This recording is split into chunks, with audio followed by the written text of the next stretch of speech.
Assalamualaikum warahmatullahi wabarakatuh. Kembali lagi di channel Portal Dimensi dan tentunya masih bersama saya Kang Selamet di sini. Kali ini Kang Selamet akan menceritakan sebuah kisah yang berjudul Petualangan di Gunung Kerinci, Elegi di Atap Sumatera.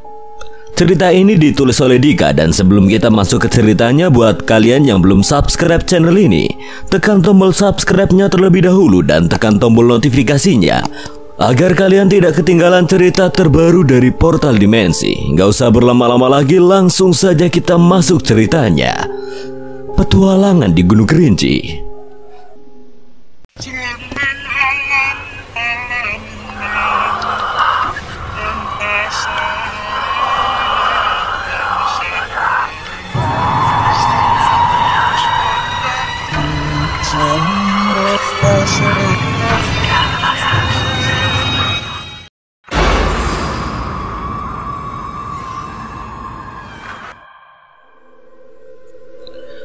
Sungai Penuh, 15 Mei 2016. Sore itu ia pulang ke rumahnya, tempat di mana ia dibesarkan dengan penuh kasih sayang. Tempat di mana kenangan manis itu dirajut. Ketika membuka pintu, yang pertama ia lihat adalah foto-foto lamanya yang terpajang di meja kecil yang menghiasi ruang tamu. Di antara foto-foto yang terpajang itu, ada satu foto yang paling berkesan yang diambilnya. Sebuah keluarga kecil dengan seorang anak lucu dan menggemaskan tampak bahagia. Ia tak kuasa menahan air mata melihat senyum itu. Senyum seseorang yang menjadi idolanya sejak dulu. Senyum seorang yang telah lama menghilang dari kehidupannya. Ayah, kau di mana? Ia terpaku melihat foto yang kemudian membuka kembali ingatan-ingatan akan masa lalunya. Masa ketika masih ada sosok ayah di sampingnya. Seseorang yang hampir setiap malam selalu menceritakan kisah-kisah petualangan pada buah hatinya sebelum tidur lelap. Orang yang selalu menjadi inspirasi dimanapun berada. Nak Zata sudah pulang rupanya. Tiba-tiba ada suara mengagetkannya. Dilihatnya perempuan parubaya tengah tersenyum membuka tirai ruang tamu. Bibi. Tak lama terdengar suara batuk dari kamar. Lastri, siapa yang datang? Tanya suara itu pada pembantunya karena mendengar ada yang membuka pintu rumah. Ibu. Bu, anakmu sudah pulang. Air mata ibu pun turun, tak kuasa menahan haru melihat anaknya yang sudah lama pergi kini kembali pulang. Tanpa mengucapkan sepatah kata pun, sang ibu langsung bangkit dari tidurnya, memeluk dan mencium kening anaknya. Zata tak kuasa menahan air mata yang mulai jatuh pelan ke pipinya. Ia pun menangis. Pada saat itulah kesadarannya sebagai seorang anak mencuat. Dalam hati ia membatin, ibu adalah hartaku paling berharga di dunia ini. Selama Zata di sini, ibu harus banyak istirahat ya. Biar Zata yang urus semuanya sampai sembuh. Hari itu adalah hari di mana kisah ini dimulai. Demi sebuah gelar, ilmu pengabdian, terlebih orang tua yang tidak mau kami kecewakan. 2 hari sebelumnya, Jakarta, 13 Mei 2016. Pagi menjelang jam weker berbunyi pada pukul 7:30 waktu Indonesia Barat. Ketika ia terbangun dari tidur yang lelap, membuka tirai kamar sambil meregangkan tubuh, menatap matahari yang memberikan sinar terang ke kelopak mata, seakan mengusir gelapnya malam. Namanya Saprian Januar, tetapi anak-anak di kampus biasa memanggilnya dengan sebutan Sapri. Hari ini adalah hari terakhir ujian semester genap di tahun ke-6-nya menjadi mahasiswa di salah satu universitas swasta terkemuka di Jakarta. Seperti biasa, setelah mandi dan berpakaian, Saprian bergegas keluar dari kamarnya yang nyaman menuju dapur ikut sarapan bersama mami dan papinya. Kok sedikit sekali sarapannya? Kamu kesiangan lagi ya? Saprian sarapan di kampus aja lah, soalnya takut telat.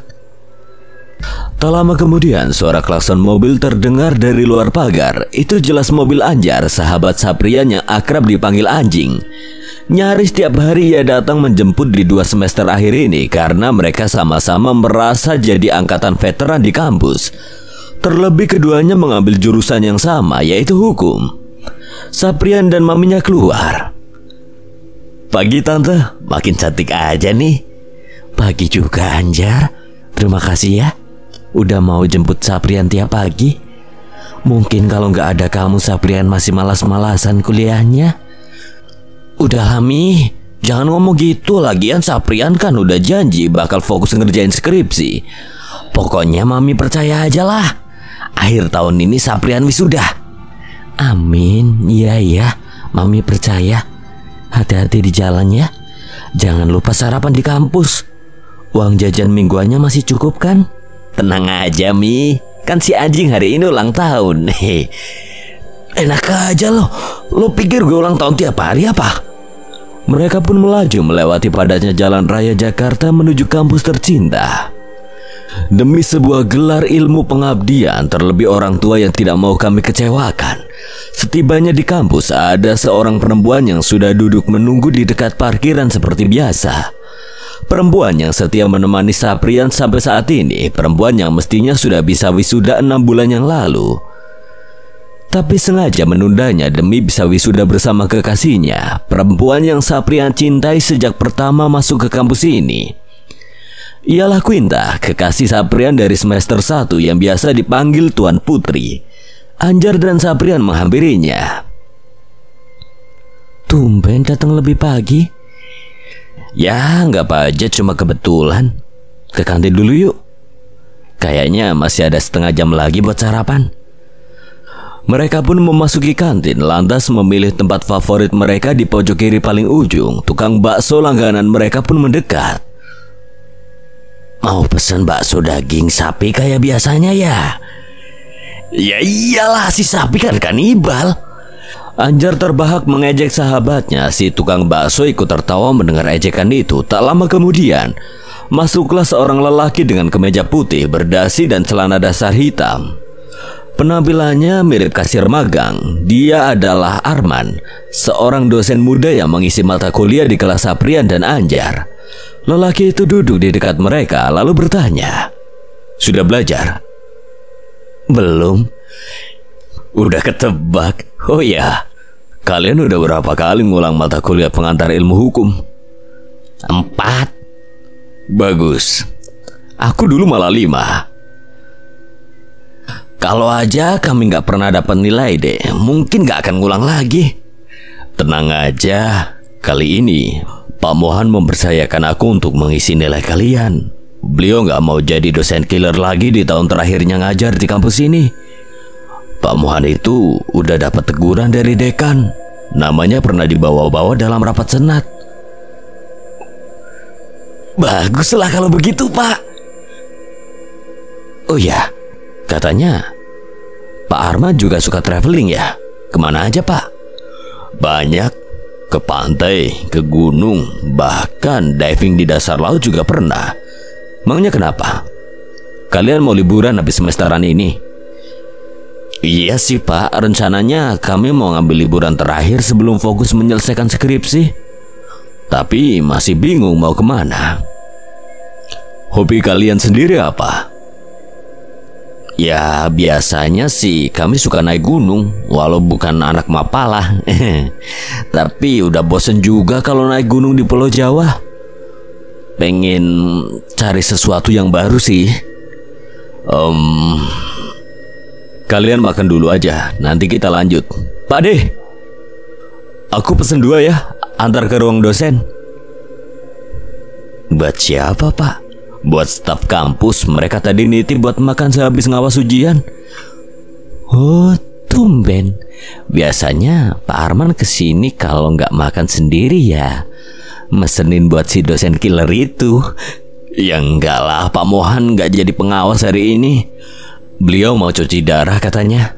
Jadi yang gantiin ngawasin ujian kalian ya staf kampus. Ya udah, tinggal dulu ya.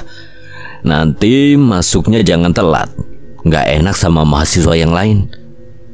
Pak, katanya tadi mau ngasih informasi buat destinasi liburan. Nanti setelah selesai ujian, pas jam makan siang, kita ketemu lagi di kantin, oke? Anjar, Saprian, dan Quinta pun mengacungkan jempol secara bersamaan ke arahnya. Waktu menunjukkan pukul 10:25, satu persatu mahasiswa keluar dari kelas setelah selesai mengerjakan soal ujian. Yang tersisa di kelas tinggal Saprian dan Anjar. Waktu tinggal 5 menit lagi, pokoknya selesai tidak selesai wajib dikumpulkan. Saprian mulai gelisah karena masih menyisakan satu soal. Jing, gue lihat dong. Nomor berapa? 2. Nih, buset Danjing. Gue mau lihat jawaban, bukan puting lo. Kirain lo mau lihat kedua puting gue. Hei kalian berdua, waktunya sudah habis. Kumpulkan sekarang. Saprian dan Anjar pun secara serempak mengumpulkan kertas ujian pada pengawas ujian. Mereka berdua lantas mengambil daypack masing-masing lalu keluar kelas. Di luar, Quinta sudah menunggu duduk di bangku depan kelas sambil mendengarkan lagu pakai handset. Woi, dengerin lagu apa? Dangdut ya? Jantung gue gak ada serepnya, Jing. Oh iya, tadi gue ketemu Pak Arman. Katanya kalau mau ketemuan sekarang aja, gak usah nunggu jam makan siang. Soalnya nanti siang Pak Arman diajak makan siang sama dekan. Oh, ya udah, kalau gitu kita ke kantin yuk. Setibanya di sana, mereka melihat Arman sedang duduk di belakang meja kantin, tempat favorit mereka, bersama laptopnya yang sudah terbuka. Pak, tadi kok cuma sebentar ngawasin di kelas? Tadi aku ngawasin 3 kelas sekaligus, Jar. Makanya dibagi dosen lain dan staf kampus. Gimana ujiannya? Kalian pada bisa jawab nggak? Ya iyalah Pak, setiap pertanyaannya nggak mungkin nggak bisa kami jawab. Apa aja yang kalian jawab dari kelima soal itu? Hehehe, nggak tahu Pak. Ya ampun, harus diapakan lagi 2 makhluk seperti kalian ini? Pak, kita langsung ke pokok pembahasan aja gimana? Ya udah, lihat foto di laptop ini. Apa kalian udah pernah kesini? Wah, itu foto ngambil di Google ya Pak? Ya foto ini ngambil di Google, termasuk gambar orang di dalamnya. Gili Trawangan ya? Bagus juga. Kok lo tahu? Masa lo nggak tahu, Jing? Itu kan pulau yang ada di Lombok. Gue juga belum pernah ke sana sih, tapi gue pernah lihat fotonya waktu Nisa liburan ke sana. Oh, Nisa, sahabat lo yang suka posting foto-foto seksinya itu ya? Oh, dasar lo omes. Kayak lo nggak aja, Sap. Pak Arman pernah ke Lombok ternyata. Kapan? Ya, sekitar 5 tahun lalu. Itu juga diajak teman, sekalian naik Gunung Rinjani.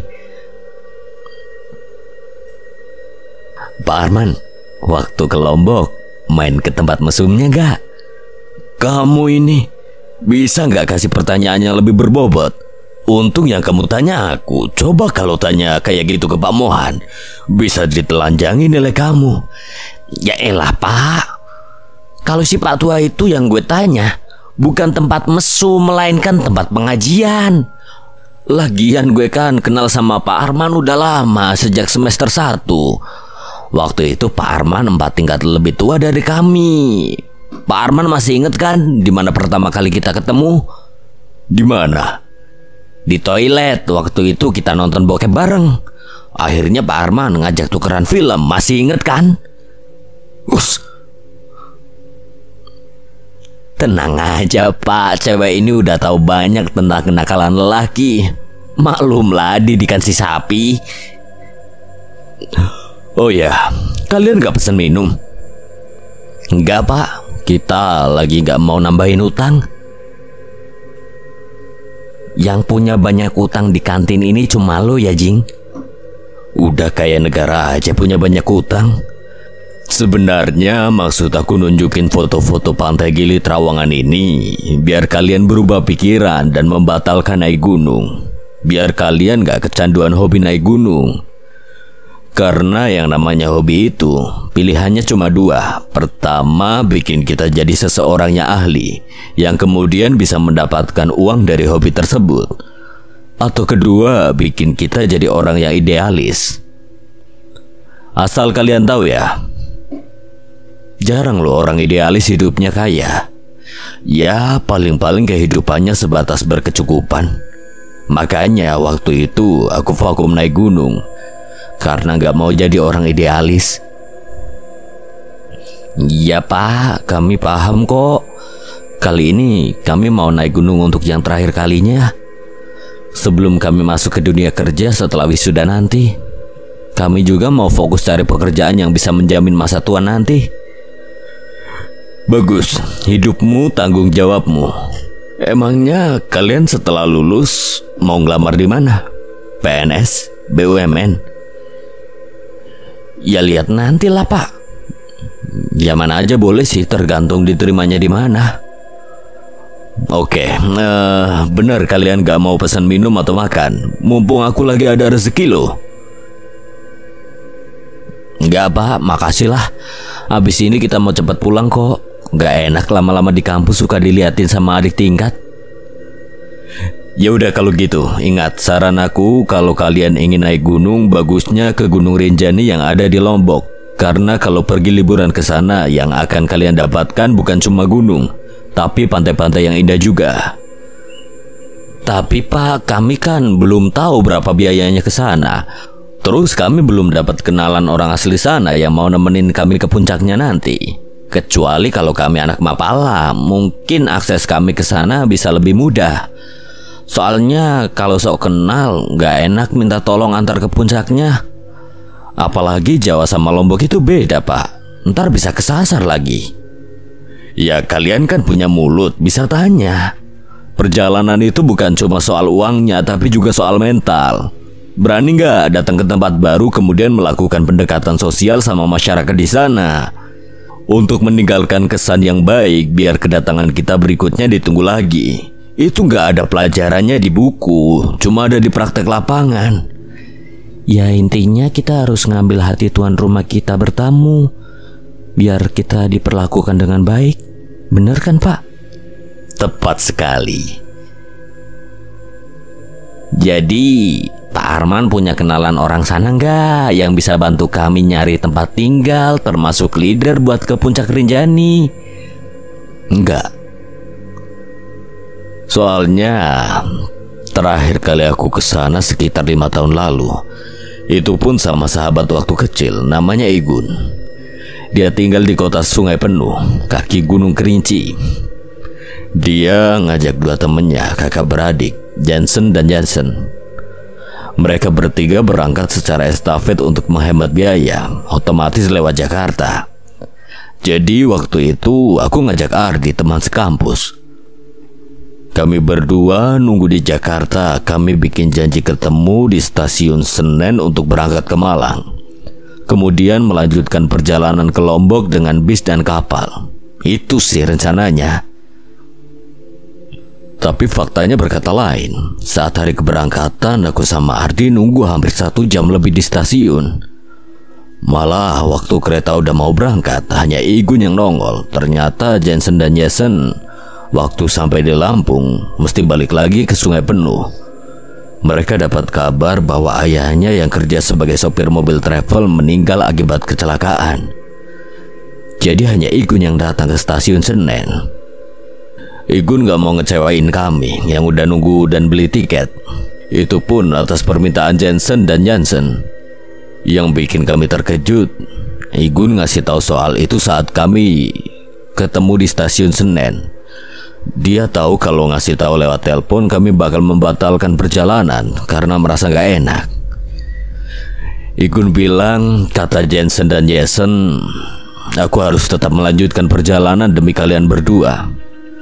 Mereka bakal kecewa kalau kita gagal berangkat hanya karena mereka gak bisa ikut.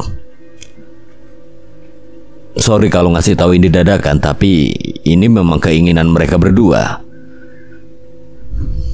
Singkat cerita, kami bertiga tetap melanjutkan perjalanan ke Gunung Rinjani, walaupun di antara kami belum pernah ada yang ke sana. Kami yakin bisa sampai ke puncak karena percaya akan pengetahuan dan pengalaman yang kami miliki. Sekarang, Igun udah kerja di TNKS, Taman Nasional Kerinci Seblat. Ardi udah kerja di perusahaan swasta di Padang dan menetap di sana. Mereka nggak mungkin kembali ke Rinjani menemani kalian, sekalipun aku yang minta langsung. Apa nggak ada orang Lombok yang Bapak kenal waktu ke Rinjani? Ada sih orang asli sana, malah sempet tinggal di rumahnya. Tapi kontaknya udah nggak ada karena dulu HP aku pernah hilang. Lagian yang kami temui waktu itu bukan anak mapala atau mendaki, cuma penduduk asli sana yang gak hobi mendaki. Lalu gimana Pak Arman dan yang lain bisa tinggal di rumah mereka? Ya itulah gunanya pendekatan sosial. Ketika sedang asik menjelaskan, ponsel Arman tiba-tiba berbunyi yang membukanya membaca pesan masuk. Seketika melihat jam di tangannya, tanpa berkata apa-apa ia bergerak ke arah warung bakso membayar es teh yang dipesannya tadi. Tak lama pun ia kembali ke meja. Udah dulu ya, nanti kontak lagi aja kalau kalian udah pasti berangkat kapan. Saat Arman menutup folder-folder di laptopnya, Anjar sempat melihat background laptop Arman. Ia segera bertanya sebelum Arman mematikan laptopnya. Itu di mana Pak? Oh, ini Gunung Kerinci. Kenapa? Kamu berubah pikiran? Tadi Bapak bilang sahabat Bapak itu lokasi kantornya ada di desa yang dekat kaki Gunung Kerinci kan? Ya, tapi aku nggak merekomendasikan kalian ke sana. Karena gunung itu terkenal angker dan banyak hal mistisnya. Lagian jalur pendakiannya jauh lebih sulit dari gunung-gunung lain pada umumnya. Bukan mengecilkan, asal kalian tahu juga, di sana pernah ada pendaki yang lihat harimau Sumatera waktu ngambil air di pos peristirahatan. Pokoknya tempat itu masih cukup liar buat kalian. Makanya aku sarankan kalian ke Rinjani aja. Iya Pak, soal pemandangan ku dengar Rinjani memang gak ada duanya. Udah dulu ya, aku ditunggu dekan. Ada yang mau diobrolkan? Selepas Arman pergi, Anjar malah berambisi mengajak Saprian dan Quinta berubah pikiran. Sap, lo lihat kan foto background laptopnya Pak Arman tadi? Ya lihat Jing. Tapi lu gak denger apa kata Pak Arman tadi? Kalau dia aja gak ngerekomendasiin tempat itu untuk destinasi liburan kita. Ya elah, gitu aja ditakutin. Sap, denger ya. Mana ada yang namanya hutan gak liar. Lagian kita udah sering melakukan pendakian di Jawa. Jadi apa salahnya kita coba sesuatu yang baru dan lebih menantang? Apalagi katanya masih bisa ketemu harimau. Siapa tahu kita bisa foto hewan itu dari kejauhan. Iya sih, emang bisa foto tuh hewan dari kejauhan. Tapi kalau ketemunya dari deket, lu mau jadi logistik dia? Jangan ngaku pendaki deh kalau lo takut dengan namanya resiko. Kayaknya ini bukan soal berani atau nggak berani deh, tapi soal nyari tempat liburan yang bisa bikin kita berkesan sebelum kita ngelepas status mahasiswa kita. Ya kerinci jawabannya. Soal itu ntar kita bahas lagi aja deh. Kamu temenin aku ya. Kita ke perpus cari bahan buat judul skripsi nanti. Cariin buat gue juga ya. Aduh, ya udah, tapi gue cari judul buat cowok gue dulu ya. Oke, Tuan Putri.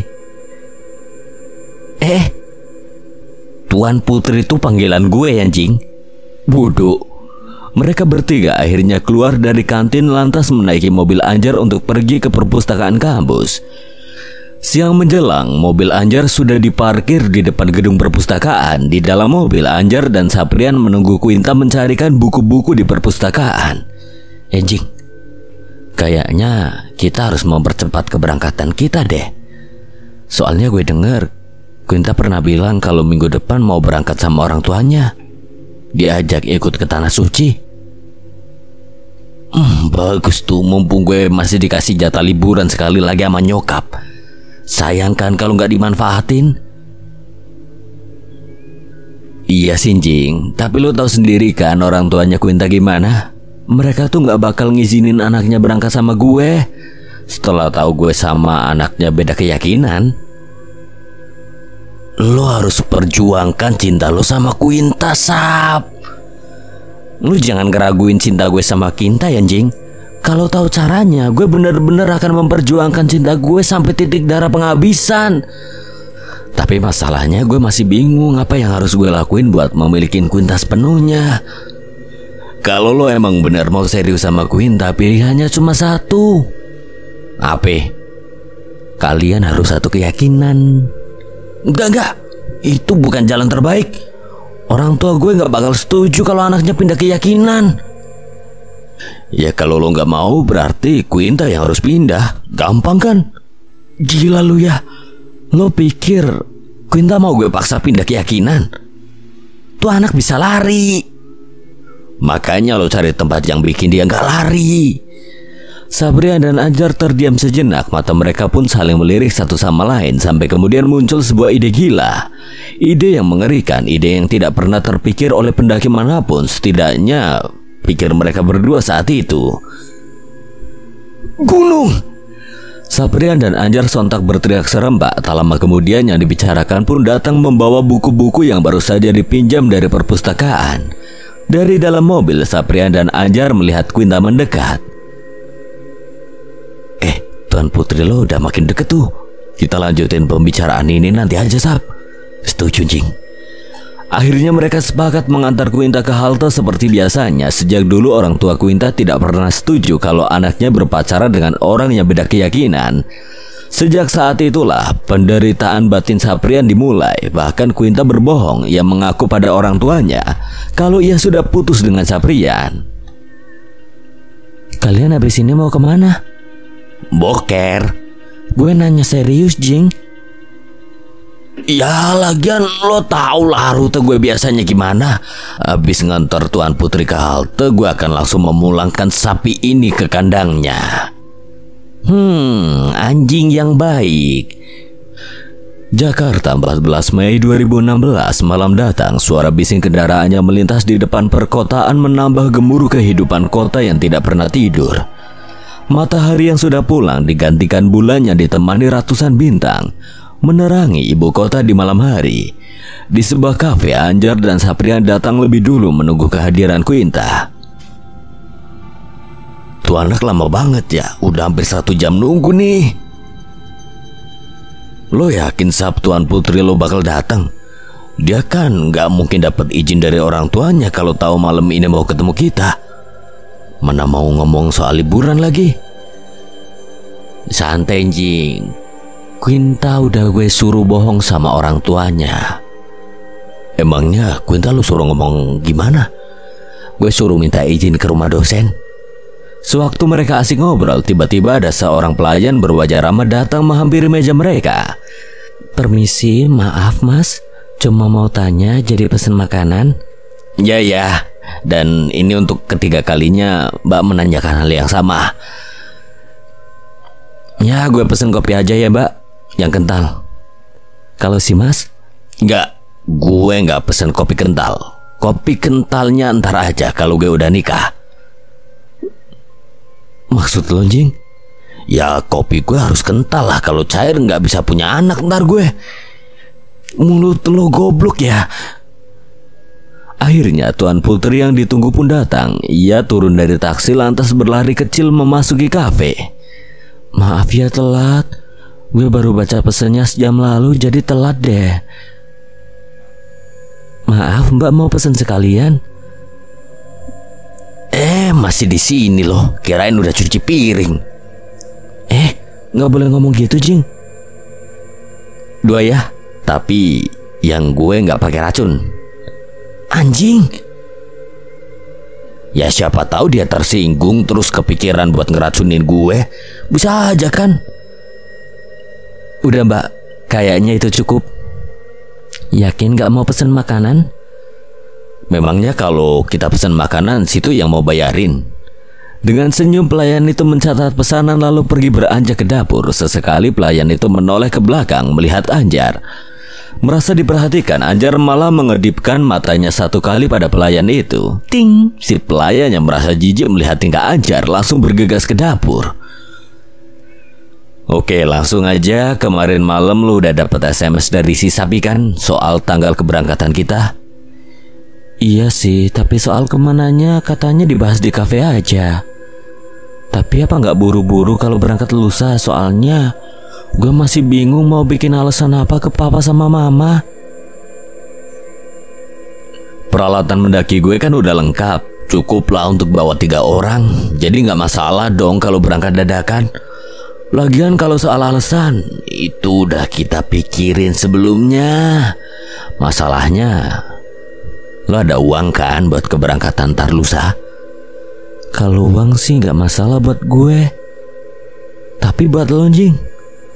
Ya udah, Sap, lo bawa uang berapa ntar? Ya sekitar 5 lah. Kalau lo, Queen? 10 bisa, emang kenapa, Jing? Pas lah, gue gak punya uang. Yuk kita berangkat. Enak aja lu ya. Lo yang punya gagasan tapi lo yang gak punya modal. Jadi tempat mana yang akan kita tuju? Terus alasan gue buat ngomong ke orang tua apa? Kerinci, itu gunung yang akan kita daki. Soal alasannya, ntar bilang aja sama papa mama kalau lu mau liburan ke tempat Nisa, sahabat deket lu. Kebetulan tuh anak kan setelah wisuda mau balik ke kampung halamannya di Padang. Lalu kenapa harus Kerinci? Karena di Kerinci lah kita bisa dapat leader yang mau nemenin kita ke puncak secara gratis. Namanya Bang Igun, temennya Pak Arman yang diceritain kemarin itu. Gue udah nelpon Pak Arman semalam dan dia ngasih nomor HP Bang Igun. Pas gue telepon, orangnya welcome banget kok. Katanya dia bisa nemenin kita ke puncak Kerinci. Soalnya tuh gunung dekat dengan kantornya, jadi dia bisa ambil cuti 1-2 hari. Lagi pula katanya dia juga udah lama gak naik. Bukannya Pak Arman merekomendasikan Rinjani? Iya sih, tapi cuma di Kerinci ada kenalan Pak Arman yang bisa nemenin kita. Tak lama waktu berselang, pelayan tadi datang membawa pesanan ke meja mereka. Kok lama banget sih, Mbak? Kami mengantarkan pesanan tamu yang lain dulu, Mas. Kenapa pesanan kami gak didahulukan? Karena Mas pesennya terakhiran. Pelayan itu pun kembali ke dapur mengambil pesanan tamu lain. Saprian dan Quinta pun cekikikan sambil menggelengkan kepala secara bersamaan demi melihat Anjar kehabisan kata-kata menghadapi pelayan itu. Sambil memegang kepalanya, Anjar melihat Saprian dan Quinta. Puas lo. Malam semakin larut, menunggu sang fajar terbangun dari tidurnya, menunggu hari di mana mereka membuat janji, hari di mana mereka memulai perjalanan. Pagi hari di rumah Zata, kota sungai penuh, angin bertiup tenang, daun-daun melambai searah angin. Jemuran yang tergantung di pagar rumah pun mulai kering. Di teras rumah itu Zata sedang duduk santai menikmati suasana kampung halamannya. Ditemani kopi hangat yang baru dibuatnya sambil memperhatikan orang yang berlalu lalang di depan rumahnya. Selagi Zata menikmati harinya, Anjani, ibu Zata, yang sudah merasa baikan keluar dari kamar dan menemui anaknya yang ada di teras rumah. Nak, ibu bisa minta tolong? Tolong apa, Bu? Temani ibu pergi belanja isi warung buat jualan besok. Ibu istirahat lagi aja beberapa hari. Nanti biar Zata yang pergi belanja. Sekalian mau ketemu Bang Igun di kantornya. Awalnya Ibu Zata keberatan karena ia bukan tipe orang yang suka memanjakan diri dalam waktu lama. Tetapi ia juga merasa usul Zata merupakan bentuk kasih sayang anaknya yang tidak mau melihat orang tuanya kelelahan. Akhirnya Ibu Zata menuruti permintaan anaknya tersebut. Setelah menerima catatan belanjaan, Zata pun dengan senang hati pergi berbelanja bahan baku untuk berjualan besok. Di pinggir jalan, ketika ia sedang menunggu angkot yang tidak kunjung datang, tanpa disangka ada seseorang mengendarai motor trail menghampiri Zata. Ketika si pengendara motor membuka helmnya, ternyata Nancy, gadis yang sudah lama dikenalnya, gadis yang mengaguminya sebelum ia pergi dari desa ini, primadona tanah kelahirannya. Hei, udah lama ya nggak ketemu. Harusnya aku yang tanya gitu. Kamu mau kemana, Zat? Mau beli bahan baku buat jualan besok. Tapi mau ke kantor Bang Igun dulu. Nancy mau kemana? Mau gabung sama anak-anak komunitas motor trail. Tapi lagi nggak buru-buru sih. Mau diantar? Boleh. Tapi aku yang bawa motor ya. Udah banyak yang berubah ya, termasuk kamu, Zat. Ya, perubahan itu pasti, tapi selama kita masih mengenangnya, itulah yang berharga. Zata seorang anak yang dulu telah banyak membuat kenangan indah terhadap orang-orang di kampungnya. Seorang anak yang beberapa tahun lalu memutuskan untuk pergi meninggalkan sang ibu dan kampung halamannya demi pekerjaan. Seorang anak yang selalu mendapatkan sambutan hangat di mana ia berada karena caranya kini telah tumbuh dan kembali pulang. Sesampainya di desa Kayu Aro, mereka menuju sebuah pos kecil di kaki Gunung Kerinci di mana terdapat pos pendaftaran para pendaki yang akan menaiki Gunung Kerinci. Disitulah kantor seorang pendaki bernama Ivan Gundala atau akrab disapa Bang Igun. Nancy, kalau mau langsung berangkat aja. Nanti lama kalau nungguin aku cerita sama Bang Igun. Santailah, Zat. Masuk aja dulu. Aku mau nyamperin tuh anak, kata Nancy pada Zata sambil melirik sahabatnya Cantigi. Cantigi perempuan berambut pendek memakai topeng tampak duduk di halaman pos pendaftaran dengan bangku kecil. Tangannya memegang stik pancing yang terbuat dari bambu. Di sampingnya ada sebuah ember. Untuk ukuran orang normal yang baru melihatnya pasti akan heran melihat aktivitas anak itu. Hampir tiap hari memancing di genangan air. Masih aneh aja tuh anak. Kalau nggak aneh bukan Cantigi namanya. Zata langsung masuk ke dalam pos pendaftaran sementara Nancy mendekati sahabatnya yang aneh itu. Sesampainya di dalam, wah, sudah pulang ya. Kalau belum pulang ngapain kesini, Bang? Tumben pulang lebih awal. Biasanya cuma lebaran atau sebelum tahun baru. Kamu ambil cuti waktu dengar ibumu sakit ya? Ya, salah satunya. Satu lagi, aku pulang bukan semata-mata karena ibu sakit, tapi karena penyebab kenapa ibu sakit. Maksudmu? Waktu aku di Jakarta, ibu telepon, katanya dia mimpi ketemu ayah lagi. Semenjak itu kesehatannya menurun. Awalnya aku pikir karena faktor usia, tapi ternyata enggak. Ibu jadi seperti ini karena rasa rindu yang begitu besar atas kehilangan ayah. Ternyata mimpi itu masih menghantuinya. Sepertinya ibumu masih belum ikhlas, Sat. Ya, sepertinya begitu. Memang gak mudah kehilangan seorang suami tanpa jejak. Itu kenapa aku kembali ke sini untuk mengulang rencanaku yang tertunda beberapa tahun yang lalu. Mencari ayah yang hilang di Gunung Kerinci dengan cara mengajak kalian. Kamu ingatkan kenapa rencana itu pernah tertunda? Ya, tapi selama setahun terakhir aku kerja, pengetahuanku dalam hal penyelamatan dan pencarian rasanya sudah bertambah. Seberapa yakin kamu bisa menemukan ayahmu yang hilang belasan tahun yang lalu? Entah kenapa aku merasa kalau ini benar-benar mencarinya, aku akan mendapatkan jawaban sekaligus rasa puas yang belum pernah aku rasakan. Terlebih kalau mengajak kalian, orang-orang yang punya keahlian khusus. Aku yakin akan ada hasilnya, walaupun terbilang mustahil. Berapa lama kamu cuti? 2 minggu, Bang. Oke, baiklah. Saran abang, pastikan dulu ibumu sudah benar-benar sehat dan bisa beraktivitas seperti biasa.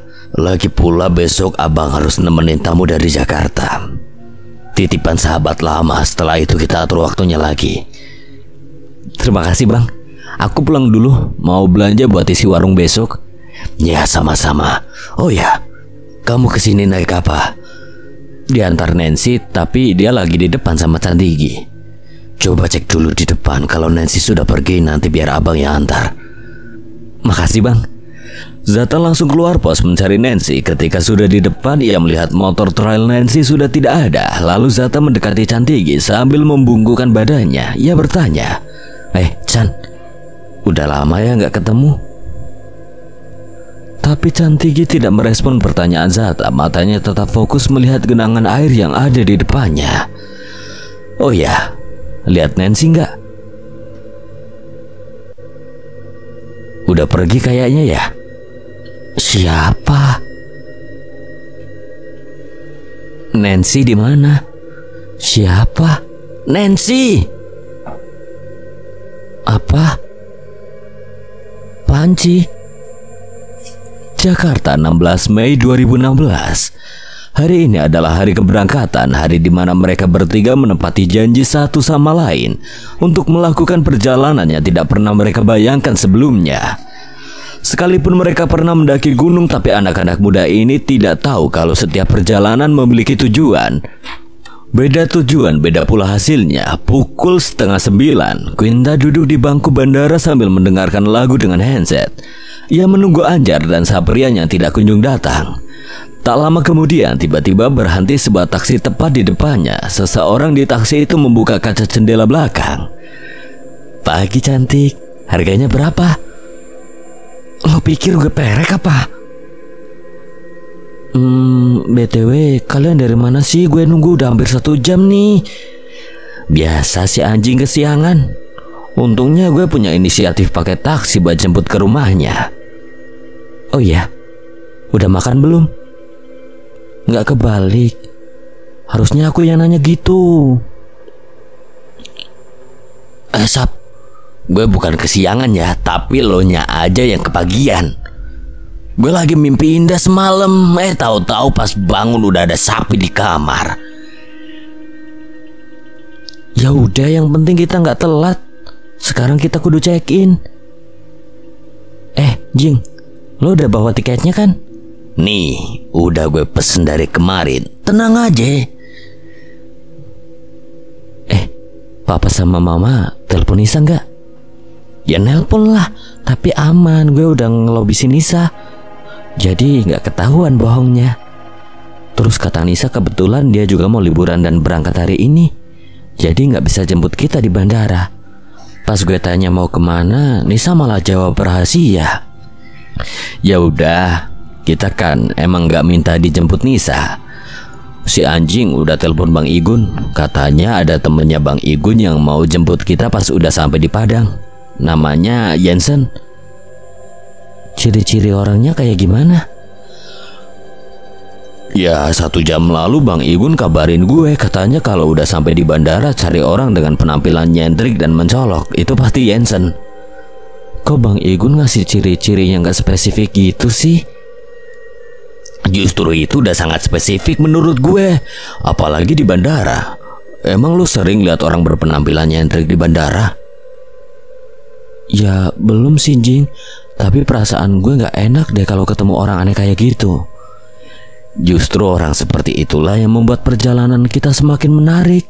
Udah yuk, ntar kelamaan lagi ngobrol di sini. Setibanya di dalam pesawat, Saprian yang berjalan paling depan mengambil duduk lebih dahulu. Ia duduk di seat paling pinggir dekat jendela. Anjar pun yang tidak mau kalah langsung menyerobot duduk di sebelahnya. Ini tempat cewek gue anjing. Bodoh. Udah jangan ribut, gue duduk di belakang gak masalah kok. Pramugari mulai menelusuri jalan kabin, memastikan satu persatu penumpang apakah sudah duduk di tempatnya masing-masing. Tak lama setelah itu pesawat pun mengudara. Selagi penumpang lain menikmati penerbangannya, Anjar yang usil mencari kesibukan sendiri. Ia melihat seorang anak kecil sekitar umur 6 tahun bertubuh gendut duduk di sebelah ibunya. Wajahnya terlihat gugup dan takut. Sepertinya ini penerbangan pertamanya. Anjar yang jenuh pun berniat mengisi waktunya dengan mengusuli anak itu. Halo Dek, nama kamu siapa? Bendot Om. Kayak nama peliharaan aja. Daripada anjing. Sapi, nyambung aja loh. Mama, lihat ada orang botak. Ini bocah. Lo juga botak. Bapak sama anak berantem tuh. Maaf ya Pak, dia emang gitu kalau ngomong, suka ceplas-ceplos. Iya Bu, gak apa-apa kok. Nih orang udah biasa dihina. Sap, Kalau pesawat ini udah landing, kita berantem aja yuk. Berantem sama lu? Males ah. Gue gak mau nyiksa peliharaan sendiri ya. Kurang lebih 1 jam berlalu, pesawat yang mereka tumpangi mendarat di Bandara Internasional Minangkabau. Satu persatu penumpang turun dari kabin dan mengambil tas mereka masing-masing. Saprian, Anjar, dan Quinta keluar lewat pintu kedatangan mereka langsung mencari orang yang tampak nyentrik dan berpenampilan mencolok seperti yang digambarkan oleh Bang Igun. Tiba-tiba mereka melihat seseorang memakai baju dan celana longgar warna hitam bertopi putih dengan gaya layaknya seorang rapper. Kedua tangan orang itu tampak sedang mengangkat sebuah kertas bertuliskan "Kaum Berjuis". Melihat tulisan itu, Saprian, Anjar, dan Quinta hanya bisa menundukkan wajah. Mereka merasa yakin bahwa orang ini pasti Jensen yang dimaksud Igun. Hanya ia satu-satunya orang yang terlihat aneh saat itu. Jensen, yo man, yo. Astaga, cobaan apa ini? Oh shit. Kenapa? Ada yang salah kah? Enggak. Ya udah, kalau gitu kita berangkat aja, yuk. Bang Jensen, yang mana mobilnya? Duh. Jensen menunjuk mobil warna hijau nyentrik dipenuhi stiker norak hampir seluruh badan mobil. Astaga, kejutan apa lagi ini? Anjing, lo sama kita duduk di tengah ya, soalnya duit patungan kita buat ongkos kan ada di dompet gue. Oke. Nggak ada yang ketinggalan kah? Nggak ada bang. Bang, kita mau tanya, biayanya berapa ya? Kalian siapnya berapa? Kalau kata Bang Igun segini sih cukup. Ya udah, taruh aja uangnya di bawah lubang AC. Bang, kita masih mau nyari penumpang lagi nggak? Tergantung mood aku bro, soalnya aku jadi supir travel bukan semata-mata buat cari uang. Terus buat apa bang? Karena hobi. Mereka pun melanjutkan perjalanan melewati keramaian kota Padang sambil melihat keindahan ibu kota di provinsi Sumatera Barat dari dalam mobil. 6 jam berlalu, mobil yang mereka tumpangi pun semakin dekat ke tempat yang mereka tuju, yaitu kota Sungai Penuh. Di tengah perjalanan, Saprian melihat sahabat dan kekasihnya yang duduk di bangku tengah sudah tertidur pulas. Sepertinya mereka sangat kelelahan dalam perjalanan ini, sementara Jensen masih asik mendengarkan musik remix dari tape mobilnya. Bang, bisa kecilin gak musiknya? Oke. Ada yang mau ditanyakan? Abang kenal sama Pak Arman gak? Tahu. Kalau nggak salah itu teman Bang Igun kan? Tapi aku belum pernah ketemu sama orangnya bro. Loh, kata Pak Arman kalian sahabat dari kecil. Kenapa si Arman dipanggil Pak? Orangnya udah tua ya? Pak Arman dosen muda di kampus kami, tapi belum nikah. Padahal usianya udah kepala 3. Oh, bujang tua berarti. Kata teman-teman gue dari Medan, bujang itu kan artinya alat vital bang. Kepala penyu bawah maksud kamu? Iya. Ya enggak lah, kalau bagi kami bujang itu artinya laki-laki yang umurnya sudah kepala 3 tapi belum nikah. Oh iya, gue dengar katanya Bang Jensen juga punya kakak namanya Jensen ya? Ya, dia juga jadi sopir angkot di Sungai Penuh. Kok kamu tahu? Bang Igun yang cerita ya? Pak Arman yang cerita katanya sekitar 5 tahun lalu kalian mau berangkat ke Rinjani. Iya, tapi hanya Bang Igun, Arman, dan Ardi aja yang berangkat. Sedangkan kami berdua bertolak pulang waktu sampai Lampung karena satu insiden. Iya, gue tahu ceritanya bang. Jadi Bang Jensen kenal gak sama Pak Arman dan Kak Ardi? Enggak.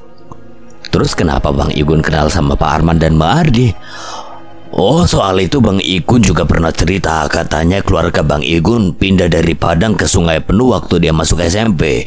Dia cerita ada teman SD-nya sewaktu masih di Padang dulu mau ikut, tapi mereka tinggal di Jakarta.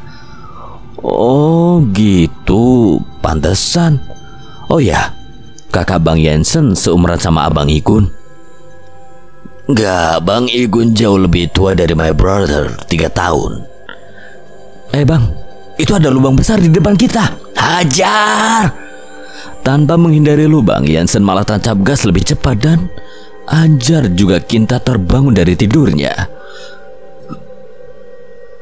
Bang, tadi kan ada lubang, kok gak ngehindar sih? Lelaki sejati pantang menghindari lubang. Jensen penuh percaya diri sambil mengedipkan matanya satu kali ke arah Saprian. Sore pun berganti malam diiringi suara azan maghrib. Mereka pun mulai memasuki kota Sungai Penuh. Bang, di sini toko yang lengkap untuk beli logistik di mana ya? Tuh. Tiba-tiba Jensen menunjuk dengan mulutnya sambil membelokkan mobilnya ke sebuah minimarket. Saprian pun menoleh pada Anjar dan Quinta. Gue turun bentar ya, mau beli logistik. Kalian tunggu aja di sini. Catatan belanjanya masih ada di lu kan? Ya ada.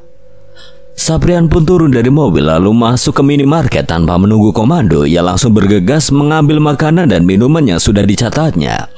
Ketika sudah memenuhi isi keranjang belanja, ia langsung mengantri ke meja kasir. Dilihatnya ada 2 orang yang sedang mengantri. Yang paling depan, seorang bapak tua membawa keranjang berisi sembako. Di belakangnya, seorang lelaki brewok memakai topi dan hanya membawa sebotol minuman. Totalnya jadi 92.300 rupiah ya Pak. Uangnya 100.000, kembaliannya 7.200 rupiah. Ini 7.000-nya, sisanya permen ya. Bapak itu pun langsung keluar minimarket dengan membawa belanjaannya. Kemudian si lelaki brewok itu pun maju ke depan kasir. Tak sengaja Saprian melihat nama di baju dinas lelaki itu, Ivan Gundala. Saprian pun menduga bahwa orang ini adalah yang dipanggil Bang Igun. Total belanjaannya 3.500 rupiah. Nih, ambil aja kembaliannya. Loh, kok Bapak bayar pakai permen? Karena kasir di sini selalu menukarkan kembaliannya dengan permen. Ya Pak, silakan selanjutnya. Jadi berapa semuanya? Totalnya 124.100 rupiah. Kembaliannya 100 rupiah ya Pak. Dengan terpaksa kasir itu mengambil uang logam receh di kantongnya sendiri karena tak mau dipermalukan untuk kedua kalinya oleh pelanggan. Terima kasih. Sesampai di pelataran, Bang Igun ya? Tanya Saprian pada lelaki yang sedang berbincang dengan Jensen di depan mobilnya. Lelaki itu mengangguk. Anjar dan Quinta pun turun dari mobil lantas berjabat tangan dengan Bang Igun. Gak kusangka monyet ini membawa kalian ke sini. Ya sudah, ngobrolnya di rumah aja ya. Ia menghidupkan motornya lalu menjadi penuntun jalan menuju rumahnya. Ketika sampai di rumah Igun yang sederhana, Igun langsung membuka pintu rumah. Dari dalam seorang anak langsung keluar dan memeluknya. Anjar kaget melihat anak itu. Ia adalah anak yang ditemuinya ketika di pesawat bersama ibunya. Bendot? Ada Om Botak. Mama, Om Botak yang tadi ketemu di pesawat datang lagi. Jadi ini anakmu, Bang? Ya. Dan ini kenalkan, Lasmi istri abang. Saprian dan kawan-kawan berjabat tangan dengan Lasmi yang baru keluar dengan daster warna merah muda. Oh, nggak disangka ya ternyata kita ketemu lagi. Kalau gitu, kenapa tadi nggak barengan aja kesininya? Aku aja nggak tahu kalau tadi Mbak Lasmi ada di bandara. Bang Igun cuma pesen buat jemput mereka bertiga aja. Jangankan kamu, abang aja nggak tahu kalau anak dan istri abang pulang hari ini. Gini loh ceritanya, 3 hari lalu kami berangkat ke Jakarta, besuk mamanya Berry yang lagi sakit di sana. Rencananya sih mau seminggu sekalian jalan-jalan. Tapi tiba-tiba ingat kalau hari ini hari ulang tahun papanya Berry. Makanya kita sengaja nggak ngasih kabar pulang lebih awal, biar surprise. Nama anak Bang Igun ini sebenarnya siapa sih? Namanya Berry Don Sugundala, tapi teman-temannya memanggilnya Bendot karena ia gendut.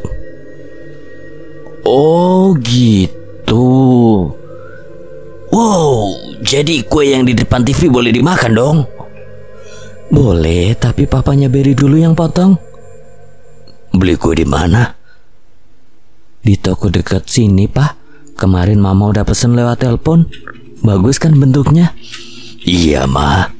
Terima kasih. Oh ya, kalian bertiga bawa barang-barang kalian masuk ke kamar yang ada di belakang. Kamar mandi kalian ada di dapur dan Jensen, kamu boleh pulang sekarang. Apa nggak dipotong dulu bang kuenya? Kayaknya enak tuh. Ya kuenya pastilah dipotong, tapi setelah kamu pulang. Oh ya Ma, masakin sesuatu yang enak ya buat tamu kita. Jensen pun pulang dengan wajah tertunduk lesu sambil ditertawakan Berry yang senang melihat Jensen tidak mendapatkan jatah kue. Malam pun semakin larut. Di tengah keheningan dan dinginnya udara kaki Gunung Kerinci, mereka mengisinya dengan tawa dan canda di dalam sebuah rumah yang hangat. Seolah lupa bahwa ini malam pertama mereka di sana. Mereka tidak hanya mendapatkan makan dan minum, tetapi lebih dari itu, secara tak sadar mereka sudah mendapatkan keluarga baru. Pukul 9:30 setelah selesai makan, Saprian sedang melihat satu persatu foto yang terpajang di dinding rumah Igun. Ini siapa bang? Itu ayahku sama sahabatnya. Pasti foto ini udah lama banget ya. Ceritanya di teras saja yuk. Gak enak, anak abang udah mau tidur. Tak lama Saprian memilih duduk di lantai sambil menyandar di tiang teras rumah dan saling berhadapan dengan Anjar.